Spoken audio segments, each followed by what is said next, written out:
సిద్ధవటంలోని 30 పడకల ప్రభుత్వ కమ్యూనిటీ వైద్యశాలలో సీజనల్ వ్యాధుల బారిన పడిన రోగుల సంఖ్య పెరగడంతో వైద్యులు తీసుకోవాల్సిన జాగ్రత్తలపై తగు సూచన అందించారు. ఈ సందర్భంగా మంగళవారం డాక్టర్ చిరంజీవి రెడ్డి మాట్లాడారు. సీజనల్ వ్యాధుల పట్ల జాగ్రత్త వహించాలని, ముఖ్యంగా గృహ పరిసరాల్లో నీటి గుంతలు లేకుండా చూడాలని, దోమలు ఉత్పత్తి కాకుండా మీ గృహాల్లో ఉండే పూల మొక్కల్లో నీరు లేకుండా చూడాలని, రాత్రి వేళలో ప్రతి ఒక్కరూ దోమతెరలు వాడాలని, తాగునీరు కాల్చి చల్లార్చిన నీరు తీసుకోవాలని, సీజనల్ వ్యాధుల పట్ల జాగ్రత్త వహించాలన్నారు. ఈ కార్యక్రమంలో డాక్టర్ ప్రకాష్, వైద్య సిబ్బంది పాల్గొన్నారు. ఇప్పుడు సీజనల్ ఫీవర్స్ కొంచెం వర్షాలు ఇట్లా రావడం వల్ల ఎక్కువగా ఉంటూ ఉన్నాయి.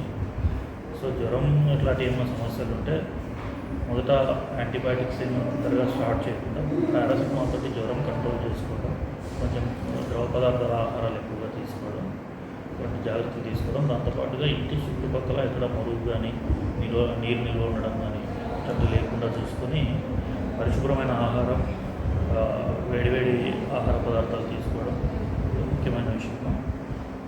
తర్వాత ఏదైనా జ్వరం కంటిన్యూ అవుతుంది వెంటనే హాస్పిటల్ సంప్రదించి డాక్టర్లు సూచించిన మందులు వాడుకోవడం, అవసరమైతే రక్త పరీక్షలు చేసుకుని వ్యాధి నిర్ధారణ చేయించుకొని తగిన మందులు వాడడం ద్వారా దీని నుంచి మనం బయట